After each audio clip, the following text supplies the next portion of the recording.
बिस्मिल्लाहिर्रहमानिर्रहीम। अस्सलाम वालेकुम। अच्छी किताब की ये खसूसियत है कि वो इंसान को अपने कारी को नाउम्मीद नहीं होने देती।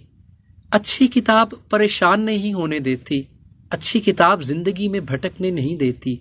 ऐसी बहुत सारी अच्छी किताबों में से एक अच्छी किताब ओल्ड मैन एंड द सी है, हेमिंगवे का लिखा हुआ नॉवलेट, जिसकी कहानी बड़ी दिलचस्प है। हम सब लोगों की कहानी वो बन सकती है। हम में से बहुत सारे लोगों की कहानी वो है। ओल्ड मैन एंड द सी का आगाज़ होता है एक बूढ़ा मछेरा जिसका नाम संटियागो था। संटियागो 84 दिन तक कोई मछली नहीं पकड़ सका, जिसकी वजह से उसे इर्द गिर्द के लोग नाकाम कहते थे। संटियागो अपने आप को मनवाने के लिए एक मछली पकड़ने का इरादा करता है और अपने शागिर्द मैनुलिन से ये कहता है कि वो मछली मैं पकड़ूंगा। फिर संटियागो उस मछली को पकड़ने के लिए एक लंबे सफ़र पे निकल जाता है।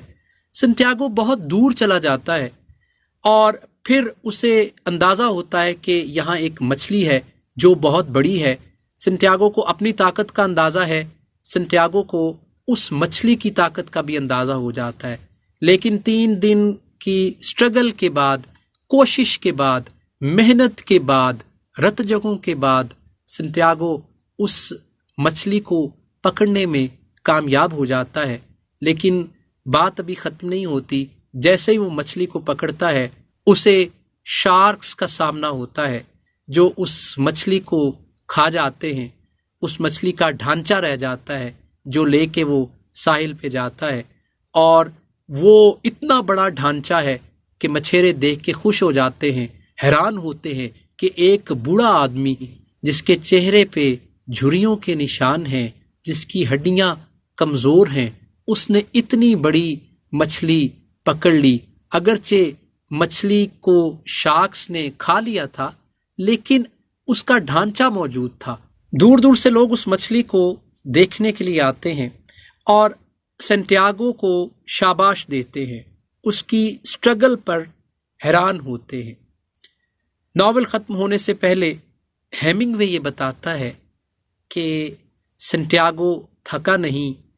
वो फिर ख्वाब में शेर देखता है, जैसे कि उसकी आदत होती है। पहले भी वो शेरों के ख्वाब देखता है, फिर वो ख्वाब में बड़े बड़े शेर देखता है और मछली पकड़ने का इरादा करता है। फिर से स्ट्रगल शुरू करने का इरादा करता है। 4 बातें बड़ी अहम हैं इस कहानी में। 3 हेमिंगवे की लाइनें हैं और एक इस कहानी का जो मोड़ है, मैं उस पर अब आपसे बात करूंगा। आप ये देखिए कि सबसे पहली जो लाइन है, जो सारे लोगों को याद है इस नावल को, जिन लोगों ने भी पढ़ा है, वो लाइन है हेमिंगवे की कि इंसान को तबाह तो किया जा सकता है, उसे हराया नहीं जा सकता। मतलब ये है कि हफीज सेंटर को अगर आप देखेंगे, लोग तबाह हो गए, दुकानें जल गई, करोड़ों का नुकसान हो गया, लेकिन 2 हफ्तों के बाद आज अगर आप देखेंगे तो वो सारे लोग फिर से अपनी दुकानें खोल के बैठे हैं। इसका मतलब क्या है कि वो तबाह तो हो गए थे, लेकिन उन्होंने कोशिश नहीं छोड़ी। ना कोशिश ने उनका खेड़ा छोड़ा, ना उन्होंने कोशिश का खेड़ा छोड़ा। पंजाबी में जो हम कहते हैं, वो स्ट्रगल कर रहे हैं।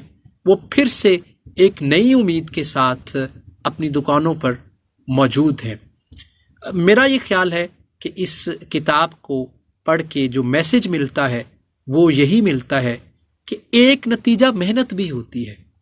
अगर मछली नतीजा होती तो मछली तो उसे नहीं मिली थी, लेकिन एक नतीजा मेहनत होती है और इस नतीजे से लोग लोगों को पहचानते हैं और इस नतीजे से पहचाना जाता है कि कौन कितना बड़ा आदमी है।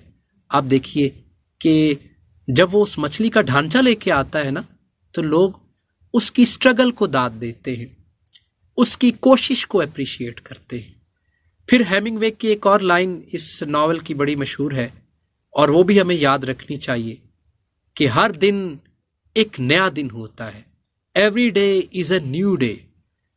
इस लाइन का मतलब ये है کہ ہم میں سے بہت سارے لوگ، میرے سمیت شاید، ہم پاسٹ میں رہتے ہیں، لیکن ہیمنگ وے یہ بتاتا ہے کہ اگر ہم پچھلے دن کی تھوڑی کمائی کو بھول جائیں تو اگلے دن ہم زیادہ کمائی کر سکتے ہیں۔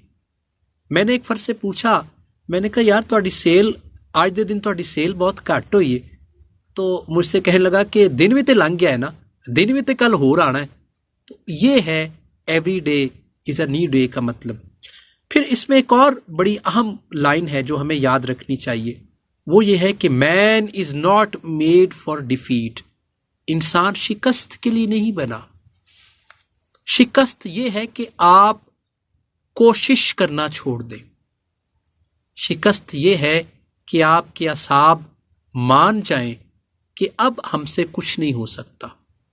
تو وہ کہتا ہے کہ man is not made for defeat. ویسے تو اس کتاب کی ہر لائن امپورٹنٹ ہے، ہر موڑ ہمیں حوصلہ دینے کے لیے ہے، اس کہانی کا ہر موڑ، ہر پیج ہماری زندگیوں کے لیے ہے۔ لیکن ایک بات بڑی اہم ہے اس ناول میں کہ جب اس کا ایک ہاتھ زخمی ہو جاتا ہے تو وہ کہتا ہے میرا دوسرا ہاتھ ہے، میں اس سے مچھلی کو پکڑوں گا۔ یعنی ہمیں کیا سبق ملتا ہے اس سے کہ ہمارے پاس 2 پلانس ہونے چاہیے، 3 پلانس ہونے چاہیے۔ میں ناکامی کا لفظ نہیں یوز کرنا چاہتا، لیکن یہ ہے کہ اگر آپ کا پلان اے نہیں چلتا تو پلان بی ہونا چاہیے، پلان بی نہیں چل پاتا تو پلان سی ہونا چاہیے۔ میری آپ سے یہی ریکویسٹ ہے کہ اگر آپ اس کہانی کو نہیں پڑھ سکتے تو آپ اس کے کوٹس ضرور پڑھیے گا، اور اگر آپ اس کے کوٹس پڑھ لیں گے تو وہ آپ کو مایوس نہیں ہونے دیں گے، آپ کو پریشان نہیں ہونے دیں گے۔ اپنی بہت ساری دعاؤں میں بہت دیر تک یاد رکھیے گا۔